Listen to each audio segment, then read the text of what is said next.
بسم اللہ الرحمن الرحیم۔ ناظرین، دنیا بھر کے مسلمان فلسطین سے بے حد محبت کیوں کرتے ہیں؟ فلسطین کو اسلامی تاریخ میں کیا مقام حاصل ہے؟ اس مقدس سرزمین کے بارے میں آج آپ کو ایسی ایمان افروز معلومات فراہم کریں گے جو یقیناً آپ کے علم میں اضافے کا باعث ہوں گی۔ ویڈیو مکمل دیکھیں اور چینل کو لائک اور سبسکرائب کریں۔ فلسطین انبیاء علیہ السلام کا مسکن اور سرزمین رہی ہے۔ حضرت ابراہیم علیہ السلام نے فلسطین کی طرف ہجرت فرمائی۔ اللہ تبارک و تعالیٰ نے حضرت لوط علیہ السلام کو اس عذاب سے نجات دی جو ان کی قوم پر اسی جگہ یعنی فلسطین میں نازل ہوا تھا۔ حضرت داؤد علیہ السلام نے اسی سرزمین پر سکونت رکھی اور یہیں اپنا ایک محراب بھی تعمیر فرمایا۔ حضرت سلیمان علیہ السلام اسی ملک میں بیٹھ کر ساری دنیا پر حکومت کیا کرتے تھے۔ چونٹی کا وہ مشہور قصہ جس میں ایک چونٹی نے اپنی باقی ساتھیوں سے کہا تھا، اے چونٹیوں، اپنے اپنے بلوں میں گھس جاؤ، یہی اس ملک میں واقع اسکلان شہر کی ایک وادی میں پیش آیا تھا جس کا نام بعد میں وادی نمل یعنی چونٹیوں کی وادی رکھ دیا گیا تھا۔ حضرت زکریا علیہ السلام کے محراب بھی اسی شہر میں ہے۔ حضرت موسیٰ علیہ السلام نے اسی ملک کے بارے میں اپنے ساتھیوں سے کہا تھا کہ اس مقدس شہر میں داخل ہو جاؤ۔ انہوں نے اس شہر کو مقدس، اس شہر کے شرک سے پاک ہونے اور انبیاء علیہ السلام کا مسکن ہونے کی وجہ سے کہا تھا۔ اس شہر میں کئی معجزات وقوع پذیر ہوئے جن میں حضرت مریم علیہ السلام کے بطن سے حضرت عیسیٰ علیہ السلام کی ولادت مبارک بھی ایک معجزہ ہے۔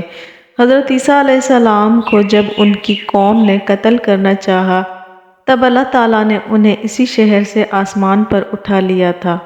ولادت کے بعد جب عورت اپنی جسمانی کمزوری کی انتہا پر ہوتی ہے، اسی حالت میں بی بی مریم علیہ السلام کا کھجور کے تنے کو ہلا دینا ایک معجزہ الہی ہے جو فلسطین میں ہی پیش آیا۔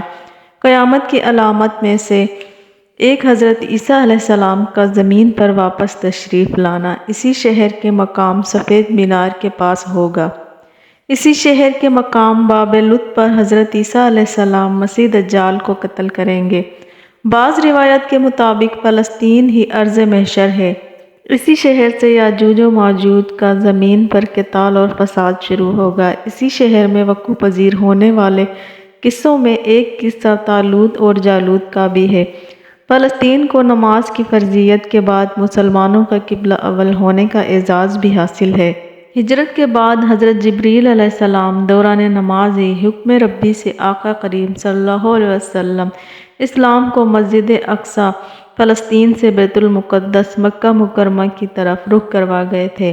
جس مسجد میں یہ واقعہ پیش آیا وہ مسجد آج بھی مسجد قبلتین کہلاتی ہے۔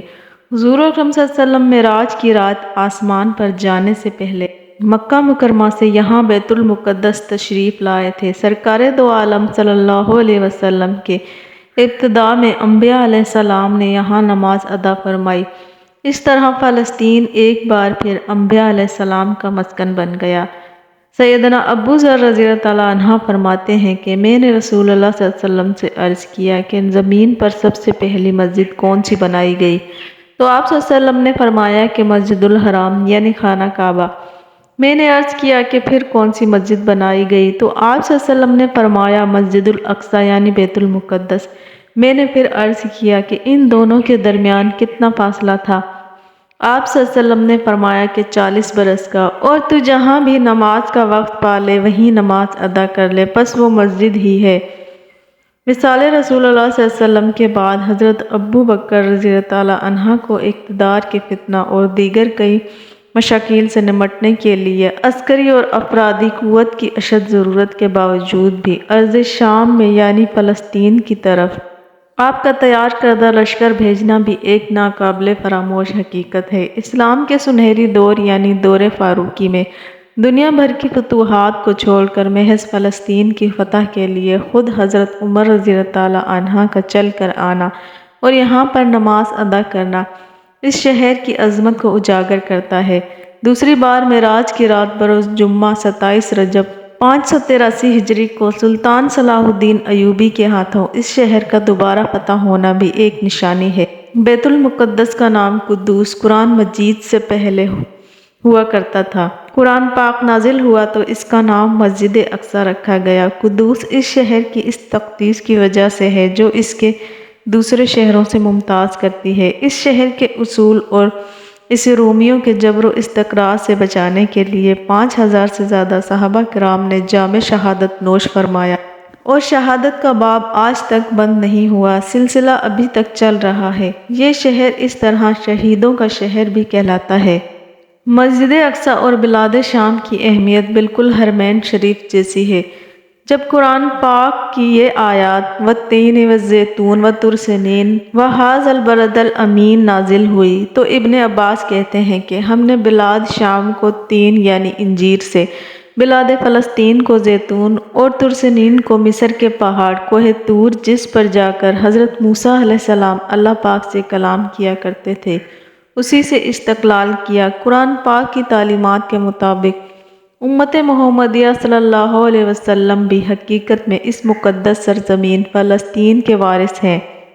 فلسطین کی عظمت کا اندازہ اس بات سے بھی لگایا جا سکتا ہے کہ یہاں پر پڑھی جانے والی ہر نماز کا اجر 500 گنا زیادہ بڑھا دیا جاتا ہے۔